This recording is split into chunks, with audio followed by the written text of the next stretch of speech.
orang yang meninggalkan puasa Ramadan dengan kesengajaan tanpa ada halangan tadi bisa dihukumi sebagai orang yang kafir.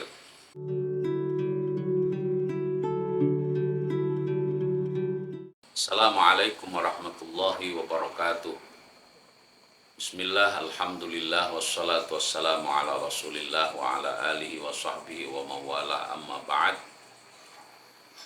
Para pemirsa yang saya hormati, pada episode kali ini kita akan membahas mengenai dalil diwajibkannya puasa Ramadan.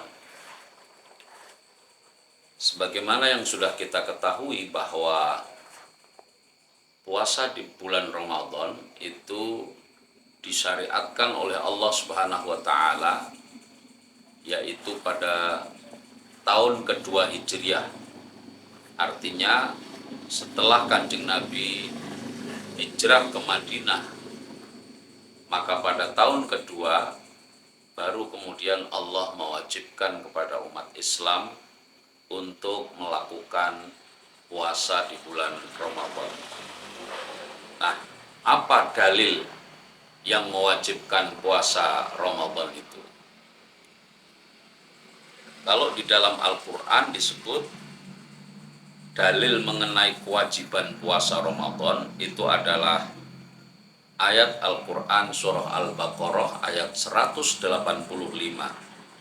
yang bunyinya A'udzubillahi minasyaitonirrajim. Bismillahirrahmanirrahim. Syahrul Ramadan alladzi unzila fihil Qur'anu hudan linnas wa bayyinatin minal huda wal furqan. Faman syahida minkumus syahra falyasum.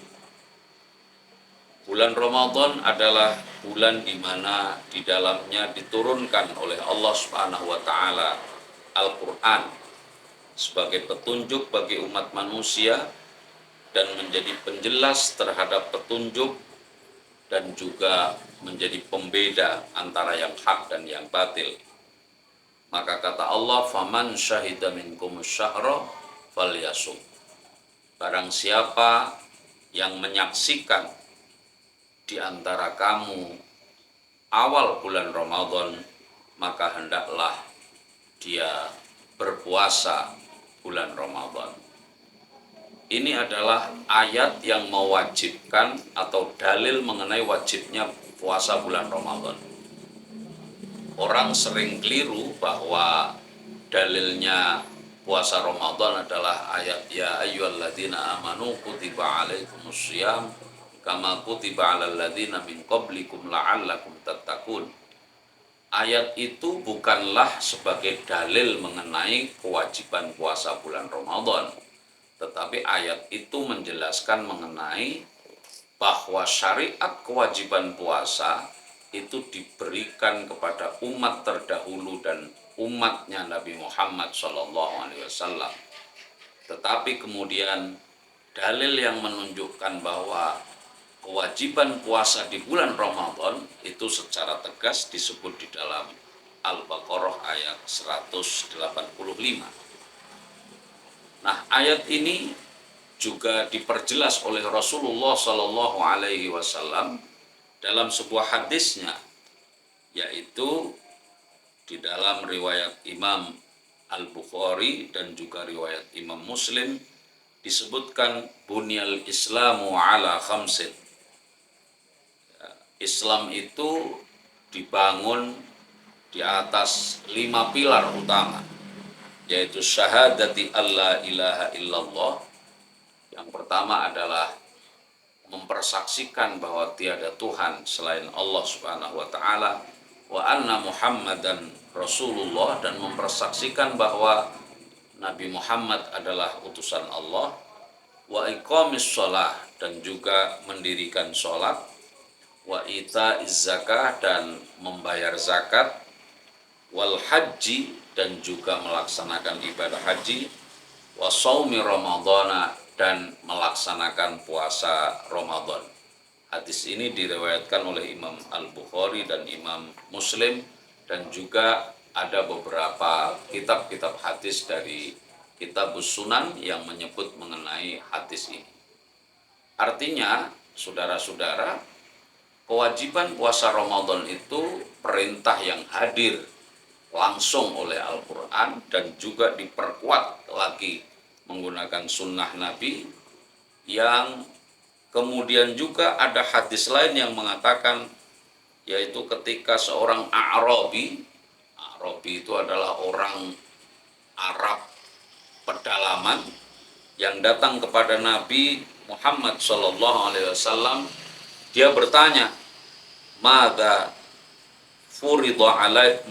faradallahu alayya minas shaum?" Apa yang Allah fardukan untukku dari puasa? Faqala, maka Nabi menjawab, "Siyamu Ramadan, rawahul Bukhari." Yaitu yang diwajibkan atas kamu hanyalah puasa di bulan Ramadan. Nah, dari dasar-dasar Al-Quran dan hadis itu, para ulama semuanya sepakat, dari seluruh ulama aliran manapun, mengatakan bahwa puasa di bulan Ramadan itu adalah merupakan salah satu daripada kewajiban utama umat Islam. Karenanya, bagaimana jika ada orang yang meninggalkan puasa Ramadan? Maka dibahas oleh para ulama, kalau orang itu meninggalkan puasa Ramadan dengan sengaja, tanpa ada halangan, tanpa ada alasan yang bisa dibenarkan menurut syariat, dia orang Islam, dia orangnya sehat, dia mukallaf.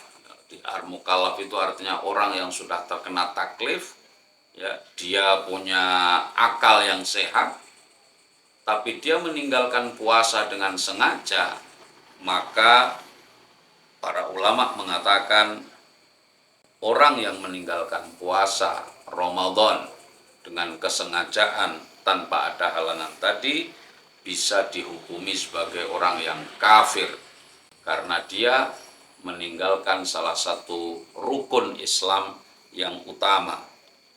Nah, kekafirannya itu artinya disebut kafir itu adalah yu'amilu mu'amalatal murtad. Dia sebagai orang yang melakukan perbuatannya orang murtad. Karenanya maka orang seperti itu hendaknya kemudian diberitahu, diberi petunjuk, dinasehati agar segera bertobat kembali kepada Allah Subhanahu wa taala untuk bisa menjalankan puasa Ramadan dengan sebaik-baiknya. Nah, sekali lagi, puasa yang diwajibkan hanyalah puasa di bulan Ramadan.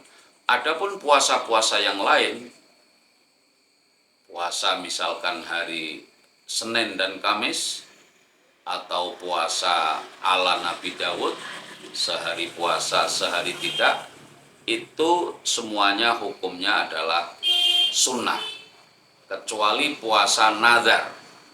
Misalkan kalau saya nanti punya anak laki-laki, maka saya akan berpuasa 40 hari.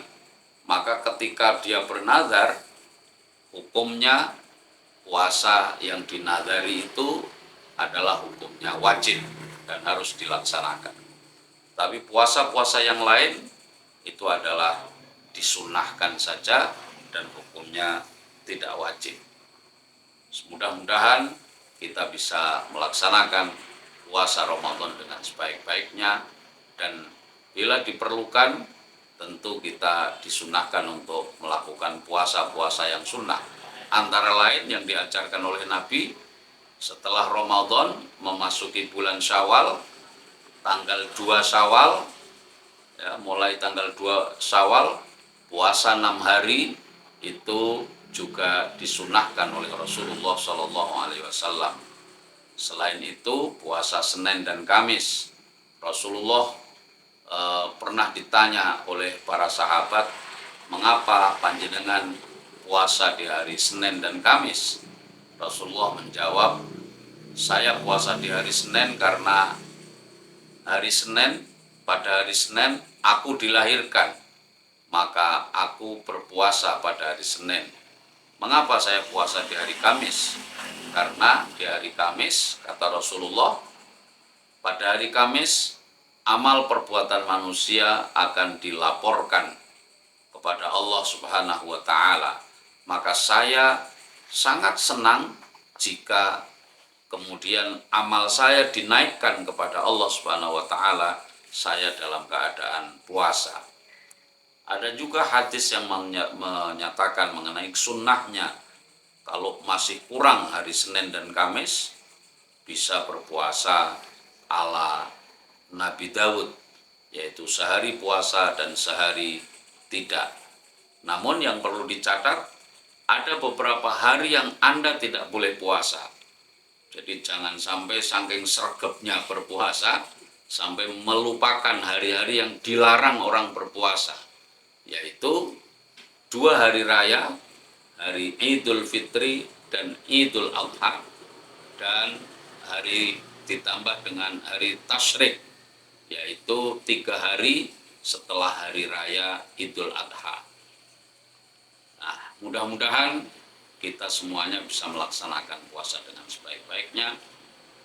Akhirul kalam, wallahul muwaffiq ila aqwamit thoriq.